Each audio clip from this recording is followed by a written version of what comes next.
আসেন আসেন, ভিতরে আসেন। আমি বুঝলাম না কিছু, এই 6 তলার উপরে আপনার বাসা? হ্যাঁ আরে হ্যাঁ। এটা আর কোনো মানুষ থাকে না? না না, শুধু ও আর আমি থাকি। ও, এই জন্যই যত কাম আছে আমাকে দিয়ে করাইবেন। হ্যাঁ শুনেন, আমার গ্যারেজে জমা দিন, রাস্তার সাইডে তালা দিতে হয়েছে, আপনারা তো দেখলেন। আর চোরমুরের গ্যারান্টি নাই। এত প্যাসেল পারতেছেন কিসের জন্য? আপনার তো আমরা কাজের জন্যই নিয়ে আসছি, তাই না? কাজই তো আচ্ছা, কি কাজ আছে দেনছে? হাতের কাম সব শেষ করি আগে। আরে যে কাজ করবেন জায়গায় তো যাবেন নাকি কাজ করার জন্য? চলেন আচ্ছা, নাম যাই। হাসেন, দেখে দেখি চলেন চলেন। বাহ, মেলা সুন্দর বাড়ি। আরে বসেন তো, বাড়ি পরে দেখেন। আসি কামের জন্য, কাম দেন, হাতের কাম শেষ করি, তাতে জামুগা। একু এই কাজ কাজ করে তো পাগল হয়ে গেল। এই পাগলটারে কই থেকে নিয়ে আসলাম আমরা? ও তো কাজ করার জন্য আরে, দেখছি।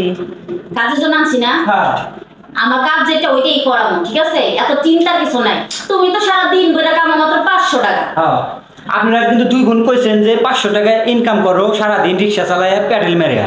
তোমার আমরা 2 বোন 1000 টাকা দেবো। আমি কিন্তু 1000 টাকার 1 টাকা কম নেও যাবো। আরে ওই 500-1000 টাকা নিয়ে চিন্তা করতে হবে না। যদি তোমার কাজে আমার ভালো লেগে যায় আমাদের, তাহলে পরে 200-400 টাকা ভাড়া দেওয়া যাইতেই পারে। সেটা তোমার কাজের পর ডিপেন্ড করবি। আরে হ্যাঁ, ঠিকই বলছো। আর শুধু তাই না, যতক্ষণ এখানে থাকবো ভরপুর খাবারও খাইবো। আচ্ছা, কি করলেন আপনি? যদি কাজ ভালো করে আপনাদের মন মতো কাজ দিতে পারি, তাহলে আমার আরো 200-400 টাকা বকশিস দিবেন। হ্যাঁ, আমি তো কাজের জন্য রেডি, প্রস্তুত। আরে কাঁচা খোলেন, কাঁচা খুললে আপনি কাজ করবেন কি করে? কাঁচা দিলে কাছাতে কাম করা লাগবো না? আরে যে কাজের জন্য নিয়ে আসছি ওটার জন্য কাঁচা খুলতেই হবে। কাজ করতে গেলে কাঁচা দিলে হবে না, কাঁচা কাঁচা খুলতে হবে। কাঁচা খুললি। মনে হচ্ছে কিছু বুঝতেছেন না, বোঝা যেত আপু। আরে এই যে বুঝাইতাছি, আপনার কি কামের কথা বলেন আর কি করতেছেন? এটাই তো কাজ, বোঝেন? আমি বুঝতেছি আরে, না, আসলে কি চান আপনারা? আমরা কি ঘন্টা প্রতি 500 টাকা দিয়ে এমনিতেই নিয়ে আসছি, দুজনে 1000 টাকা দিয়ে ওই বাড়িতে কি সুপা ঝরাবো, খাট গুছাবো সেটার জন্য না। আসলে এটার জন্য লোক আসছে। আমরা 2 বোন আর আমাদের স্বামী নেই, তাই আমরা মাঝে সাথে তোমার মতো অনেক ছেলেকে নিয়ে আসি। ও, নিয়ে এসে এরকম সময় পার করে তাদেরকে 500 টেনশন করো না, টাকা যদি ভালো সার্ভিস দিতে পারো না, হ্যাঁ, গার্মেন্টই রেখে দেবো।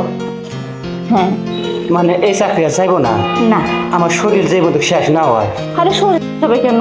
নৌকা ভাই দিতে এটা দিতে শেষ হওয়ার না, জিনিস না তো। এটা তো শেষ হওয়ার জিনিস না, যত ইউজ হবে তত মজবুত হাডি হবে, স্ট্রং হবে। আচ্ছা, ঠিক আছে।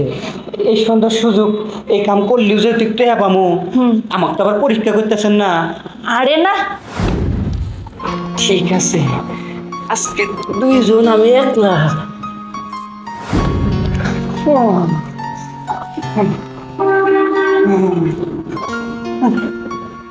কি ব্যাপার? আসি। আরে পাশে মানে কই কই কই? এই টাকা দিবেন না? ধান বেচা থাকলে জীবনে বহুত টাকা কামাই পারবো, বহুত রিক্সে পেডেল মেরে মেলা টাকা কামাই পারবো। আরে 2 ঘন্টা হলো নৌকা বাইর দিতেছি, তো আপনার ঘন্টা হয় না, হে কেউ হয় না, এটা না হইতে হইতে আমার নিজেই হয় না। আমি আরে টাকা বাড়াই দিমু, এত কিসের চিন্তা? আর লাগবো না আমার টাকা। আরে 3 বেলা খাওন ভরপুর দিমু। আমার জন্য হসপিটাল অপেক্ষা করতেছে। আরে আরে আরে কোথা থেকে যে কি ধরে আনছো তুমি? এই আমি আনছি না, তুই আনছো। বরং ছোট জ্বালাটা বাড়াই দিল। কাজের বেলায় আচ্ছা নেই। তো বাদ দে, বরং আমরা 2 জনই করি।